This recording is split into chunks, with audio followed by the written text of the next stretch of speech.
Hello everyone, my name is Curtis. Today I'm doing a review for Divorced Sistas, Season 1, Episode 11. The episode started off with Pastor Jeff giving Laz CPR, so when it comes to Laz, unfortunately the drugs that he took, they were laced with fentanyl, and so he is laid out on the ground. When it comes to Rashida, she's in the background, she's calling the police, but as she is talking to the police, she's like, oh wait, I have some Narcan. So she does go get the Narcan, bring it in, she puts it into his nostrils, and he does wake up. Rashida then begins looking around the room, and as she's looking around the room, she notices something that resembles candy, but of course, it's some type of drug. And so, as she is doing this, we actually hear a knock on the door. So, it is the paramedics, so she does go and open the door for the paramedics. But as she is doing this, Pastor Jeff is actually having a conversation with Laz, like, what's going on? Like, where did you get this stuff from? Like, what's happening here? He's not necessarily trying to answer it. And so, when it comes to Pastor Jeff, he is pressing him and pressing him. But when it comes to the paramedics, they do finally enter into the room. And so Laz, he is kind of safe from this conversation at this time. After the paramedics leave, Pastor Jeff lets Laz know that he's going to take him to rehab. Laz was like, what are you talking about? I'm not going to rehab. Like, I'm not an addict. I'm not somebody that's doing hard drugs. Like, if anything, I'm just doing weed. And so when it comes to Jeff, he's like, listen to me. You were on the ground. You almost died. Like, that's not just something from weed. Like, it has to be something else. Like, whatever you are taking, it must be laced. And so at this time, they do not know that it was laced with fentanyl, but we do find out later on in the episode that it was indeed laced with fentanyl. Jeff tells Laz that he wants to know who was responsible for this, like who gave you the drugs. And so he's hemming and hawing. He's not really trying to say anything, but eventually he does say that he got it from Bennett's brother. And so Jeff was just like, wait a minute, hold on for a second. He doesn't go to school with you, right? So he's like, no, he doesn't. So Rashida was like, wait a minute, hold on for a second. He goes to the church. Wait, so are you saying that all of this has happened in the church? Like they're giving you drugs in the church? So he was like, yeah. She was like, oh my God. So this is happening right under our noses. Rashida tells Laz that she wants to know the name of everybody involved. He was like, I'm not really trying to do that. I'm not trying to be a snitch. Jeff was like, listen to me. We need to know the names of everybody involved. So Laz was like, look, I will text it to you when I get my phone. Unfortunately, I do not know where my phone is right now.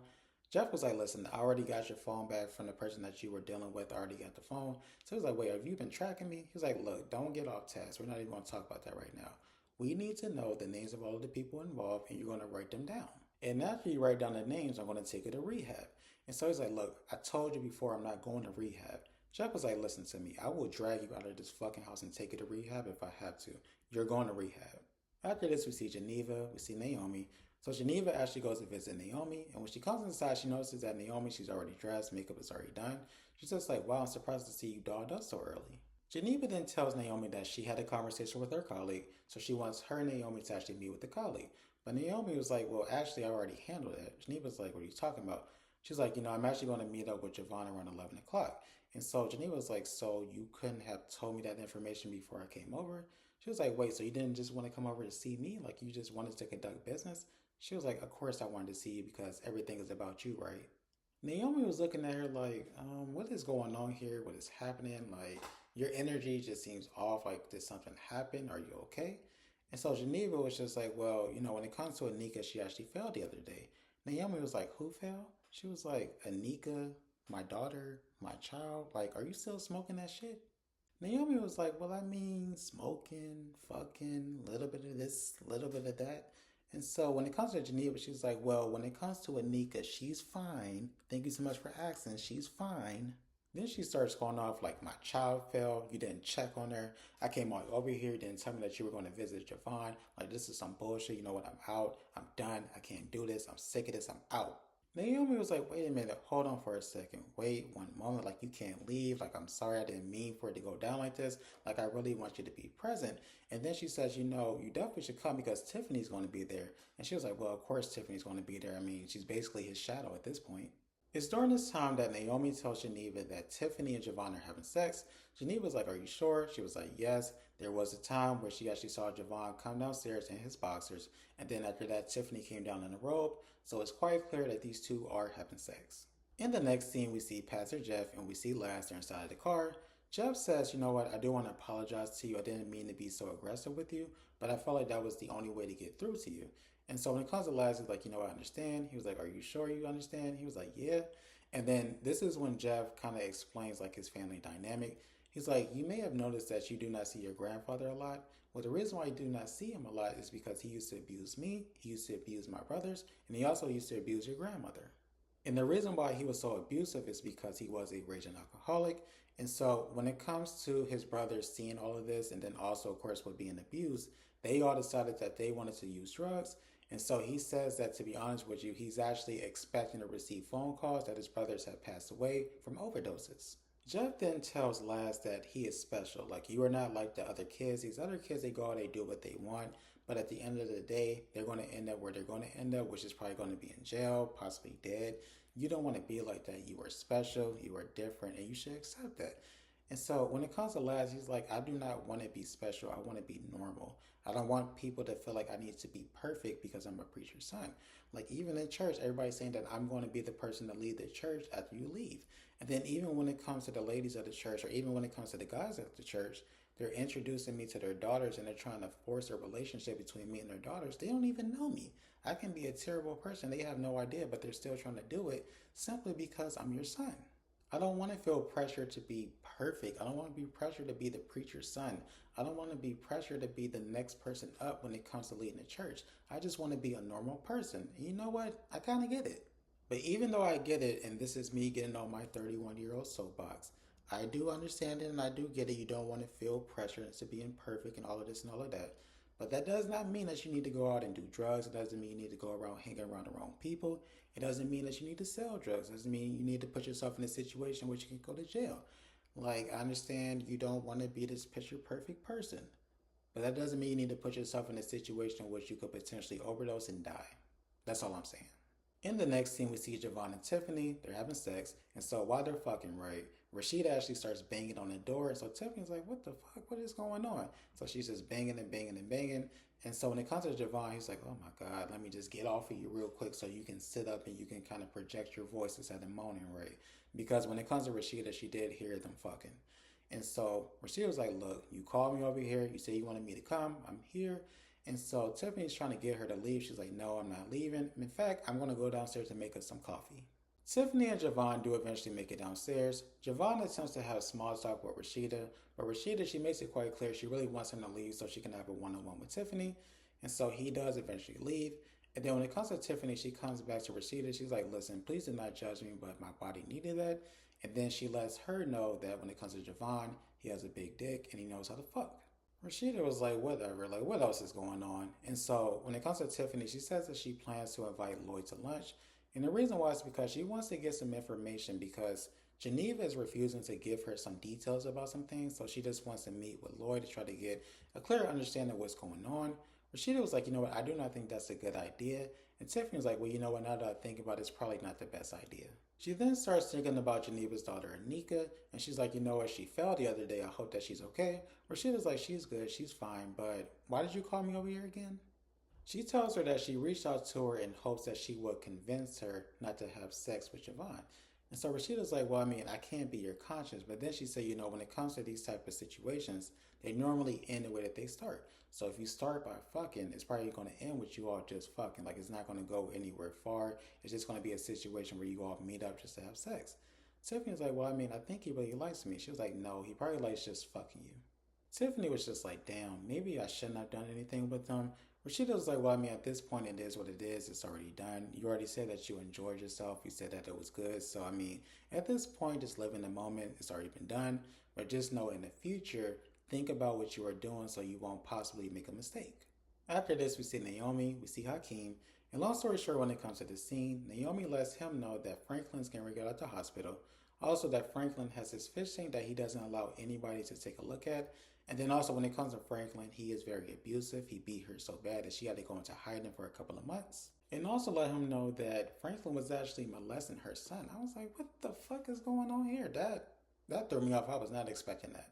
There was a fairly quick scene after this, so I'm just going to sum it up real quick. So when it comes to Jeff and Laz, they do end up going to the hospital. And so when they go to the hospital, they do find out that the drugs were laced with fentanyl. But also, they end up in the morgue. And so when they go to the morgue, of course, they do see dead bodies. And the doctor just pretty much explains, like, this person did drugs, that person did drugs, this is where you can end up. And so it just pretty much sends the message over to Laz, like, this can end in death. In the next scene, we see Naomi. She's rushing into Geneva's office. Geneva's assistant trying to stop her. She can't stop her. Geneva's like, listen, you know what? I'm sorry. I apologize to her assistant. It's okay. Everything's good. And so when it comes to Geneva and Naomi, they do have a conversation.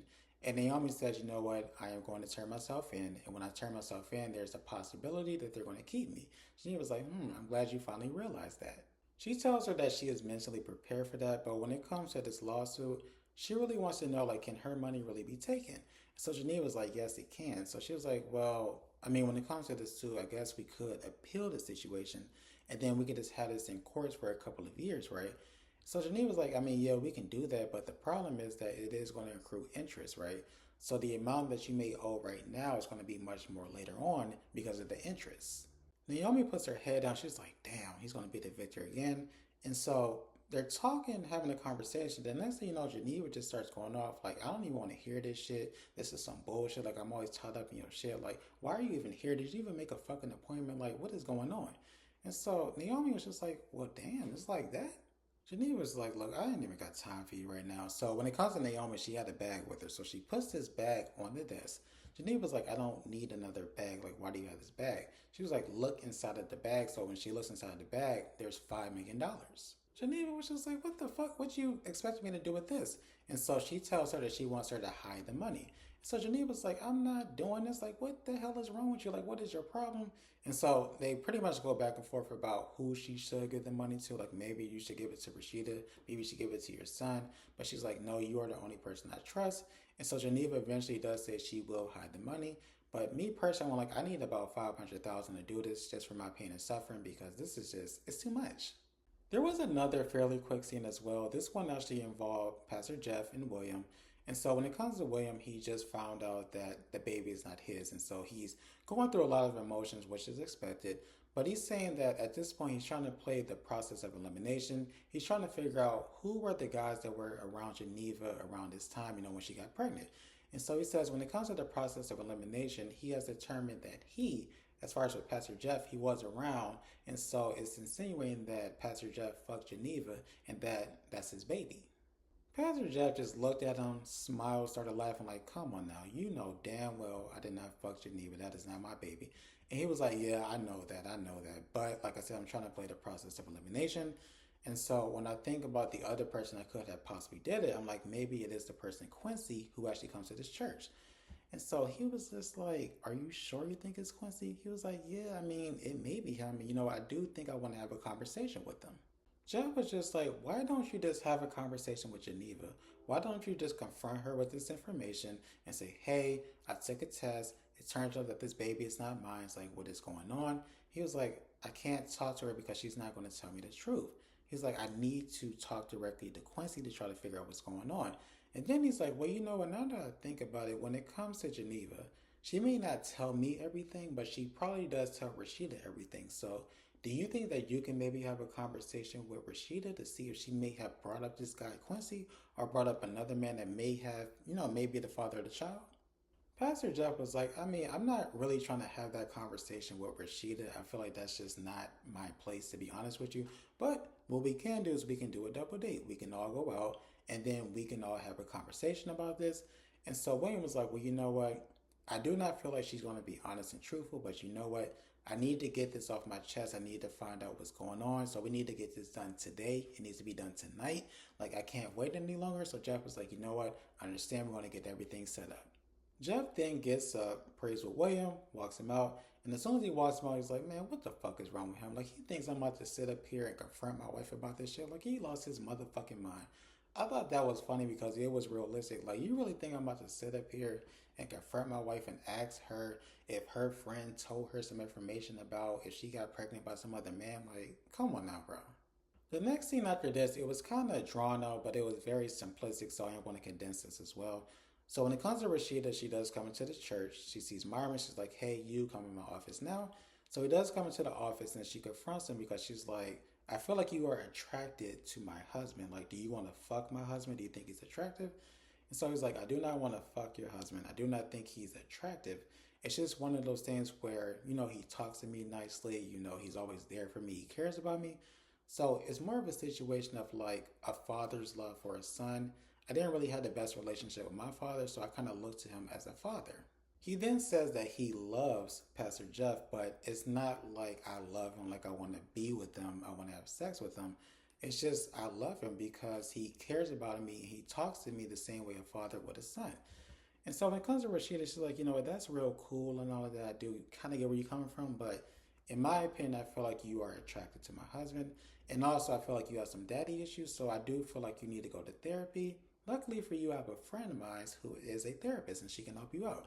He's like, help me out with what? She was like, with your daddy issues. He's like, I don't think I need therapy. She was like, I think you do, so I'm going to get you in touch with that person. They're going to help you out, okay? And then she says, let me tell you something. If I find out that you were out here talking about being attracted to my husband or claiming that my husband is attracted to you, I'm going to get a bottle and I'm going to hit you in the head with it. I said, damn, let's all you look at this like that. Now, this last scene, y'all, I'm telling you, this scene was so chaotic, but it was so short. It's like I looked away for like a brief moment, and when I looked back, the scene was over. It was so abrupt. I was like, well, damn. So we see Javon and Tiffany there in front of the courthouse. And so they're being flirtatious. They do kiss. Geneva does walk up on them. And then they get into this back and forth argument. And then something that Geneva brought up was the fact that she felt like Tiffany did not check in on her daughter. And so she's like, we know what I tried. She's like, you didn't try hard enough. And then, like I said before, I just kind of glanced away for a second and they got super chaotic. They were going back and forth. Geneva then storms off and then the episode just ended. I was like, oh, wow, okay. I didn't expect it to end like that. Overall, I thought this was a good episode. It definitely flowed really good. I will say, when it comes to Pastor Jefferson, in the first 5 minutes, I was like, damn, he's not really a good actor. But as the episode went along, I was like, okay, he's a fairly good actor. I just, in the first couple of minutes, it required a lot of emotion. He just couldn't really give it at that time. But I felt like he did a good job throughout the episode. I did feel like the episode, like I said, was fairly good. And I do look forward to the rest of the season. I do want to thank you all so much for watching. Really do appreciate it. If you could, please like, comment, share, and subscribe. That would be great. Hope you all have a great rest of your day. Take care. Bye.